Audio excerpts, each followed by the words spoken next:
আসসালামু আলাইকুম। আমরা ইতিমধ্যে একটি ভিডিও দেখতে পেরেছি যে পদ্মা নদীর শরীয়তপুরের জাজিরা পয়েন্টে প্রায় 150 মিটার বন্যা নিয়ন্ত্রিত একটি বাঁধ ধসে অসংখ্য বাড়িঘর খুব ভয়ঙ্করভাবে নদীগর্ভে চলে যাচ্ছে।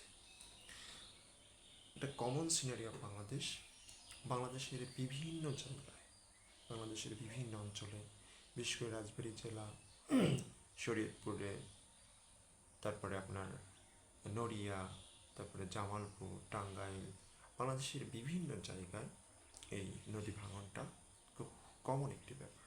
এখন আসি এই নদী ভাঙনের পিছনের কারণগুলো কী কী। আমরা দেখি যে প্রায় সারা বছরই অবৈধভাবে বালি উত্তোলনের মহোৎসব সরকারের পক্ষ থেকে জেলা প্রশাসন, ডিসি বা উপজেলা প্রশাসন বিভিন্ন চেষ্টার পরও এই অবৈধ বালি উত্তোলনগুলো কোথাও থেমে নেই। কেন থেমে নেই?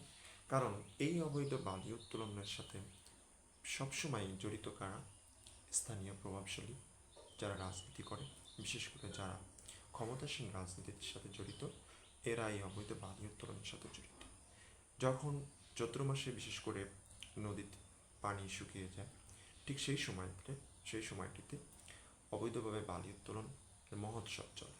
বিভিন্ন জায়গা থেকে তারা অবৈধ বালি উত্তোলন করে এই বালিটা সরবরাহ করে। বালি উত্তোলন এই এই যে ব্যবসাটা, অবৈধ ব্যবসাটা, এই ব্যবসাটা অল্প পুঁজি, অর্থাৎ পুঁজি মানে বিনা পুঁজিতেই বলা যায় খুবই একটি লাভজনক একটি ব্যবসা। অল্প পুঁজিতে এরা অবৈধ বালি উত্তোলন করে বিভিন্ন জায়গায় সরবরাহ করে। এখন এই বালি উত্তোলনের বিরুদ্ধে, এই অবৈধ বালি উত্তোলনের বিরুদ্ধে সরকারের পক্ষ থেকে বহুবার চেষ্টা করার পরও বালি উত্তোলন থেমে নেই, কোথাও থেমে নেই। কেন থেমে নেই? কারণ স্থানীয় প্রভাবশালীদের দাপটের কাছে সরকারি প্রশাসন, জেলা প্রশাসন, উপজেলা প্রশাসন এরা নিরুপায়।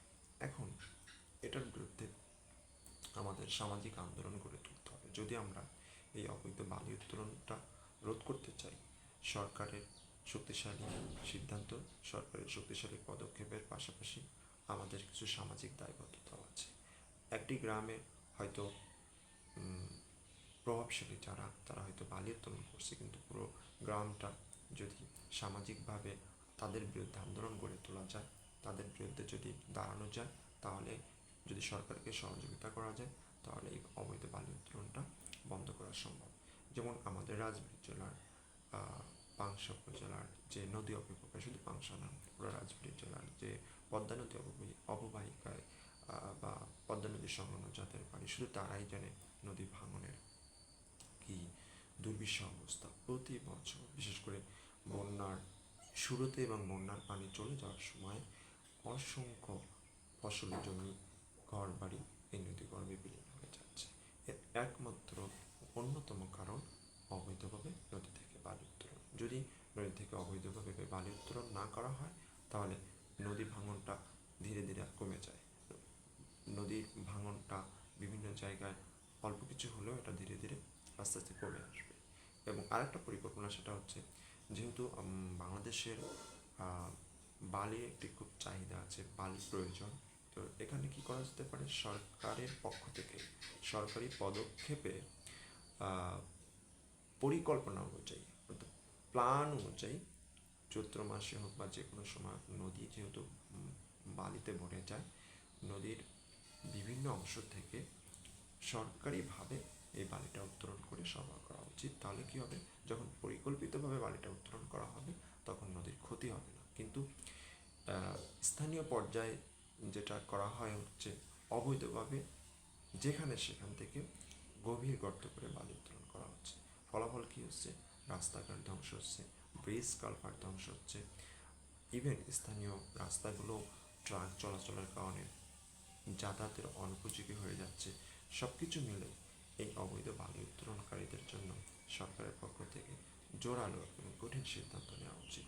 আমরা যে ভিডিওটি দেখতে পেরেছি যে শরীয়তপুরের জাজিরায়, কি বিভৎস ভিডিও, কি ভয়ঙ্কর ভিডিও! দেখুন, বাড়ি ঘরগুলো নদী গর্ভে বিলীন হয়ে যাচ্ছে। ঠিক এই সিনারিও বাংলাদেশের বিভিন্ন জায়গায়, কোনো কোনো জায়গা মিডিয়া আসে, কোনো ঘটনা মিডিয়ায় আসে না, অধিকাংশ ঘটনাগুলোই মিডিয়ায় আসে না। যেমন আমাদের রাজবাড়ি পদ্মা নদী অববাহিকায় বা পদ্মা নদী সংলগ্ন যাদের বাড়ি, এখানে প্রচুর ভাঙছে, ভেঙে প্রচুর পরিমাণ ফসলের জমি নদীগর্ভে চলে যাচ্ছে।